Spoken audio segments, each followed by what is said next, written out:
Taimodi Floranda. Maraming salamat ho sa oras, Taimodi. Good afternoon, live kayo sa Armin DZXL Manila. Si Radyo Man Lourdes. Magandang hapon po, Ma'am Lourdes, at siyempre sa ating mga taga-subaybay, magandang hapon. Bumalik na naman po kayo sa kalsada, sir. Ano ba to, sir? Kasama ho ba kayo sa mga nananawagan na ibigay na ngayon etong oil ayuda para ho sa ating mga tsuper?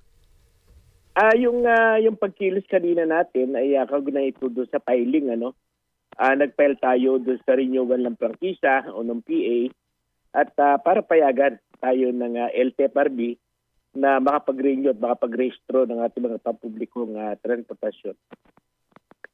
Okay, so wala ho kayong idinadagdag na sana ay maibigay na rin po yung ayuda para po sa gasolina ng mga tsuper. Kasi isang grupo ho, like yung mga maing-isda, inaapila rin po nilang maibigay na rin po yung ayuda dahil nga po sa napakataas at tumataas na presyo ng langis. Sa atin po ay masusi naman natin pinag-aralan yung paano natin na paghingi nga ng usapin ng dagdag kita kasi sa laki na ng nawawalang kita ng ating mga driver at mga operator dahil kung sa ngayon ay nagkukonsume kami ng 30 liters per day ay halos 900 plus kada araw yung nawawalang kita ng ating mga driver at mga operator at malutong na 24,000 sa loob po ng isang buwan yung ating direktang nawawalang kita. Hindi pa kasama yung malaking buwis na binabayaran natin sa ilalim ng excise tax at saka ng bat sa langis na kung saan ay halos sa 13 piso bawat litro yung buwis na binabayad natin ay 370 kada araw po yung direktang buwis natin sa ating pamahalaan at halos 11,000 plus sa loob po ng 25 days yung ating buwis na direktang binabayad natin sa gobyerno sa ilalim po ng patuloy nga na pagtaas ng presyo ng petrolyo. Opo, pero sa usapin po ng patuloy na pagtaas ng presyo ng produktong petrolyo, sinasabi ho ng ating gobyerno ay hindi natin control, sabi ho nila, dahil daw sa winter at sa gera. Ngayon, ang sinasabi naman ho, yung usapin naman po dito sa inyong pagkalugi, eto ho ba'y nakikita nyo lamang po sa mataas na presyo ng gasolina, ng petroleum products, or kasama na ho dyan yung traffic, walang katapusang traffic sa mga pangunahing lansangan ho natin? Epekto ito nung seri ng mga pagtaas ng presyo ng petrolyo. Dahil kung titingnan po natin mula nung October ng 2023 hanggang sa ngayon ay halos umaabot na nga po ng halos 34 pesos na yung itinaas sa presyo na nga ng petrolyo. At ngayon pa lamang, unang buwan pa lamang ng kasalukuyang taon ng January ay halos 4 na beses na nagtaas na kulang-kulang na 5 piso na yung muling naidagdag sa bawat litro ng diesel. At halos mahigit 3 piso sa presyo po ng gasolina. Kaya malaking lalong lumalaki yung nawawalang kita na dapat ay sabi nga namin dapat ito ay yung kita ay nagagamit na doon sa pangangailangan ng pamilya. Pero Kamodi, wala bang susunod na announcement na baka magtaas ho kayo ng presyo ng pamasahe? Pinag-aaralan po natin pero kung talagang magtutuloy-tuloy itong pagtaas na ito ay hindi talaga natin mapipigilan na tayo mismo ay humingi din ng dagdag pasahe.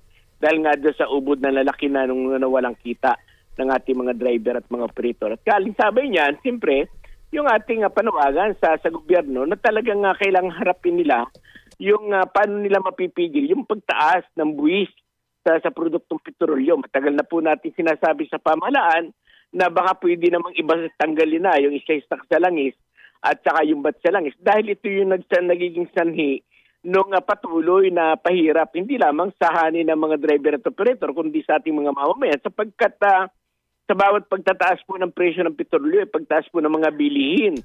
Kaya't lalong hindi na makaagapay yung maliit na kita at sahod ng ating mga manggagawa dahil nga dito sa epekto ng buwis sa produktong petrolyo. Naunawaan po namin at pinag-aaralan niyo po itong pagdagdag ng pasahe. How about mga kilos protesta, Kamodi? Masusundan po ba ito sa mga susunod na mga araw if hindi pa rin po pagbigyan or hindi magawa ng aksyon ng pamahalaan itong patuloy sa pagtaas ng presyo ng mga produktong petrolyo? Tayo po ay lagi naman tayong nakahanda sa mga pagkilos ang para sa layunin na may paabot sa ating pamahalaan yung kasalukuyang kalagayan hindi lamang ng sektor ng transportasyon kundi ng ating mga mamamayan. Kaya ang sinasabi nga po natin ay magkaroong kagyat na natugon ang gobyerno, si Bongbong Marcos at si Sara Duterte para resolbahin itong hinaharap, yung kinakaharap ng ating mga driver at operator. Nako, paano ho kayo maiintindi ng dalawa? Meron po silang impeachment, Kamodi. May mga malaking problema yung dalawa. Naman po yun, pero bilang sila yung mataas na opisyal ng ating gobyerno, ay tungkulit rin posibilidad nila na harapin yung fundamental na suliranin ng ating mga mamamayan.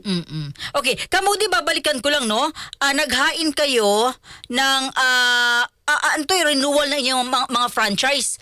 Ano pong inihain nyo kanina?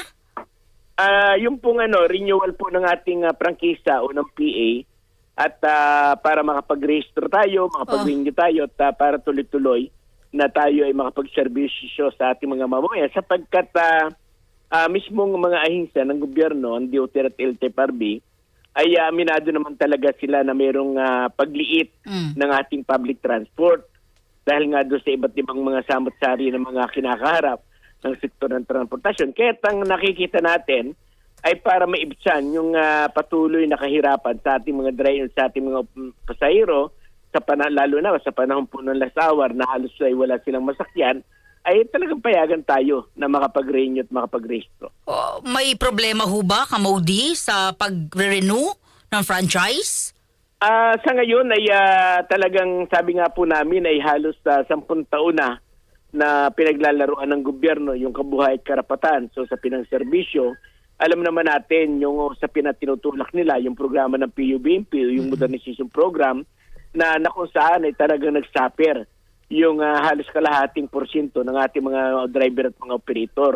Kaya ito yung isang nagiging baksihan na kung saan ay hindi tayo nila pinapayagan kasi maraming mga operator ang hindi talaga nag-consolidate, hindi pumasok sa corporation, hindi pumasok sa kooperatiba sapagkat talagang nakikita nila yung malaking epekto ng unang pumasok sa mga kooperatiba na sa ngayon ay talagang nababaon talaga sila sa mga utang na sa bahagi po natin ay ang tingin natin ay hindi naman ang solusyon para maayos yung ating public transport ay mag-corporation at mag-kooperatiba, kundi dapat tulungan ng gobyerno ang ating mga driver at ang ating mga operator. Sabi nga po natin, naglaan ang gobyerno ng 36 billion na kung saan ay binigay sa malalaking corporation.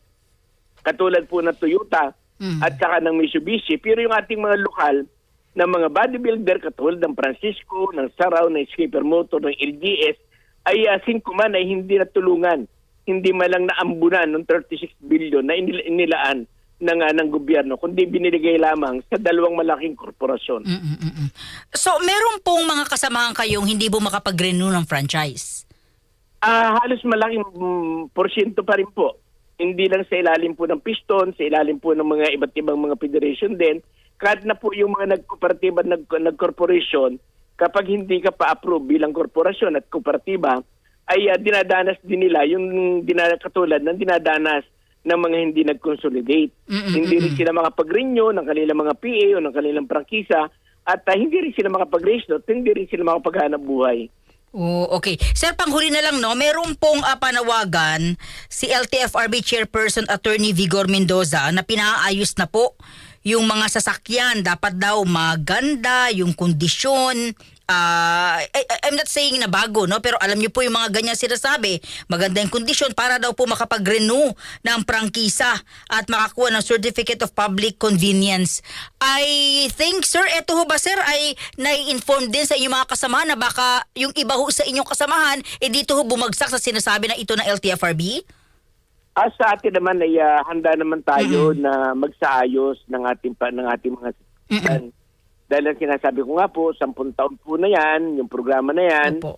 Kaya't yung ibang pang mga operator po natin ay nag-aalangan na ayusin ang kanilang mga sasakyan sapagkat yung ginagawang na mga executive order ng LTFRB ng DOTR at ng gobyerno na sinasabi nila na dapat ganito, ganyan, Pero ang isang malaking nito, para mas lalong mas mabilis na makapag-rehabilitation at masaayos ang ating mga jeepney, ang ating public transport, dapat ay isa sa kagyat na tulungan ng ating ng gobyerno. Sabi nga po natin, naglaan po sila ng 36 billion sa dalawang malaking corporation. Bakit hindi sila makapaglaan ng tulong sa ating mga individual na mga operator para mas mabilis po natin may rehabilitation yung ating mga pampublikong transportasyon. Oh, Kamudi, maraming salamat. Good luck po sa inyong Salamat laban. po. Thank you, sir. Thank you. Salamat. DCXL.